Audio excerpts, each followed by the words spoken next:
Welcome back to Detroit Wants to Know. Now you know about the fireworks plan. My friends, I want to introduce you once again to my friend Roy Roberts. He's retired, he's written a book. And there's several things in this book that if he had told us when he became EM, a lot of us wouldn't have been upset. We've been cheering him, we would have had our hands on his back and following him implicitly. Roy Roberts, thanks for coming on Detroit Wants to Know. Man, this book, My American Success Story, Always First, Never the Last, was amazing. Dude, the one mistake you made as the DPS emergency manager is that you never ever told anybody widely that you stole Spam so you could eat it with government cheese because that's all your parents got. Well, you know, we all learn how to survive, and we were very poor. My father never owned a home, never owned a car. So I've seen the depths of poverty and deprivation, but I've seen a lot of love. And I had a father that knew that education was the key and pushed me to be successful. You should have told us. The other thing you should have told us, when you were dealing with the kids, when you're dealing with kids from broken homes, when you're dealing with kids who were born to parents too young, you should have told us that you and your wife actually had a child out of wedlock, then you got married and moved into your wife's father's house to raise the child. I did. They were wonderful. In-laws were just absolutely terrific and wonderful. And after a while, I was working and I could afford to move. We bought a home before I was old enough to buy a home. And that was a real shock to people. And in Grand Rapids, it was in such a nice neighborhood, what you might call a white neighborhood, that there was a steady stream of people riding by to have a look at it. So I assumed a lot of responsibility at an early stage. I never shrieked at it, and I tried to do the right thing for my family. You also talk about being on people's shoulders, that you didn't do it all by Roy Roberts himself. You had Reverend Leon Sullivan that helped you when you left Lear Siegler go into GM. Tell us about that. Reverend Leon Sullivan, I was invited, he was head of OIC, Opportunities Industrialization Center, and the president of Diesel Equipment Division of General Motors invited me to come over and introduce him when he was coming to town for a speaking engagement. I had the biggest corporate job in town at the time, even though I worked for another company, Lear Siegler. So I said yes, I did it. I didn't know Reverend Sullivan. Spent an incredible night with him and the general manager of Diesel Equipment Division. Unknowns to me, Reverend Sullivan went back to General Motors and talked to the chairman and says, I met a guy. If you don't hire him to come into General Motors, you're not serious about wanting to integrate this company. The chairman told me that 7 years later, after they had hired me into General Motors and I had made several progressive moves inside the corporation. So Reverend Sullivan was an incredible human being, and not just because he got me a job. He wrote the Sullivan Plans, and he did a lot of great work globally for a lot of people. Tell me the Rolex story, where your boss called you out of your name, you held your Rolex up. You said, this is a Rolex, this is an Aquamarine. If you hear it tick, Roy Roberts, that's when you speak. Tell me the Rolex story, man. That's crazy. Well, you know, I've used it more than once. Rolex is an expensive watch, everybody know that. So I said to him, you know what this is? He says, a watch. I said, it's a Rolex. It's a very expensive watch. Can you hear it tick? He said, no. I said, when you hear it tick, you talk. Until then, I'm talking.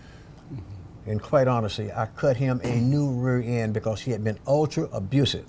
When I returned from Harvard, where he and the top management at General Motors sent me to Harvard, he just really pitched a wiki thing in front of all the staff to prove that he was still the boss. And I wasn't going to take that from him or anyone else. And I told my wife, when I come home tonight, I might not have a job, but don't worry.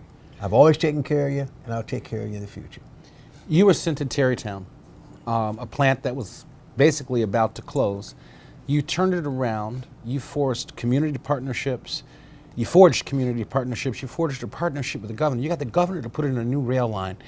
Tell us about the Terrytown experience and the GM minivan. It was an incredible experience because if you're raised in the automobile industry and you're on the component side of the industry, you don't get on the car assembly side. That's kind of sacrosanct. There's nothing written in stone about that, but that's the way it's run. So me and a few other people, Rod Gillum included, really talked some people into possibly letting me go over and run the Terrytown plant.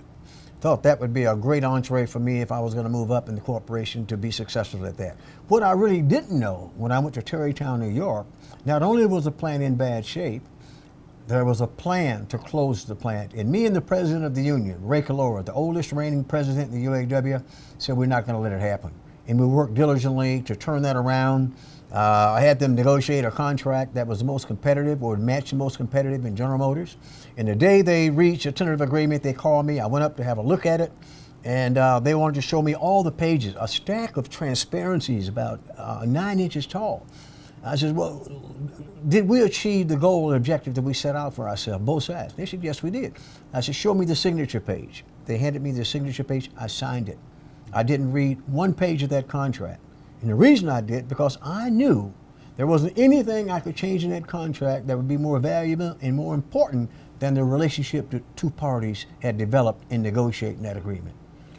You teach us a lot of lessons in this book, but one of the lessons it's not in your little Roy Roberts rules is you taught another lesson in there. When you were heading towards being the head of HR at GM, you were in a situation where you had to recognize that you weren't one of the boys, so you had a fabulous dinner for the people that would eventually put you on the board, and you let them get drunk while you just played with your glass.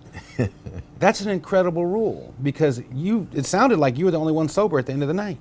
Well, maybe one other person, Rod Gillum, I'm sure was sober, but there was some over-imbibing, there's no question. And the lead guy, the guy that was going to hire me, there was no question. He was red and everything else. And I told him, guys, I got to go home. And this guy was powerful, and the rest of the people with me wanted to keep him around so we could try and pick his brain on what's going on, and also try and impress him. When I went home, and the next morning I went by the hotel to pick them up, and they looked like death warmed over. We go to the plant, and we had a quality conference where you call all the departments together, and we're up on stage talking about quality. And he, the guy that was going to promote me, was blown away at how I was received and respected in that plant. And he said to me, what would you do if we wanted you to head up HR? I said, I try to understand our strategic intent and where we're going, and I try to make sure we had an HR policy and plan that matched it. And I honestly thought he was talking about taking over a region of General Motors, and he was really talking about taking over the corporation, and we did just that. Fast forward, you became the DPSEM. That's what your latest thing that you were known for here in Detroit. It's obvious from the book, finally somebody says that you were a designated N-word, but they didn't know what you had done at Tarrytown. They didn't know that. On that side, the government, the Governor Snyder's people didn't know that. We, the people of Detroit, didn't know you stole Spam to go with your government cheese when you were growing up. 2 mistakes you made. Mistake number 1 is not letting them know that you actually could turn something around as huge as Tarrytown. Snyder probably knew. Mistake number 2, which is a much bigger mistake, if the people of Detroit had known how you started, that it wasn't just Roy Roberts you see today, it would have been much easier. Do you have any regrets on that, of not telling us that? Well, not really. I got to tell you, there was a group. I had the ministers in Detroit and their wives at my home in Bloomfield Hills, 71 of them, for a reception.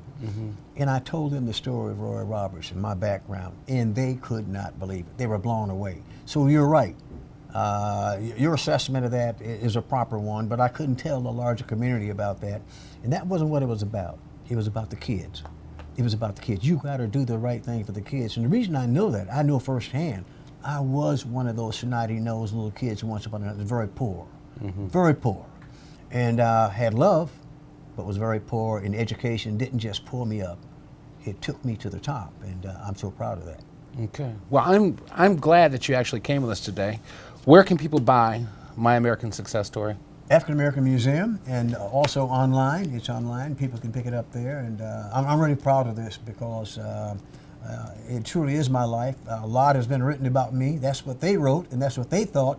This is my story for my kids and my grandkids. And you reached back with this book. You had Elizabeth Atkins write the book with you, and I read all her little steamy novels, amazingly hot novels coming from Elizabeth. This is a total departure. I never had an idea any idea that she had it in her. This is by far her best work ever. She's a brilliant, brilliant writer. She's a classy, classy lady with a great imagination, and I think that's what drove those. I just couldn't be happier with her and the people that work with me on this project. It's really well done. Roy Roberts, thank you. Thank Good you. luck in Yeah. retirement. Okay. And remember, wait for that text message and look out the window. Okay, It'll great. make your day. Look forward to it. Ladies and gentlemen, we'll be right back with my good friend Sherman Eaton. It's 30 years that the Native Detroiter magazine has been published. We'll be right back.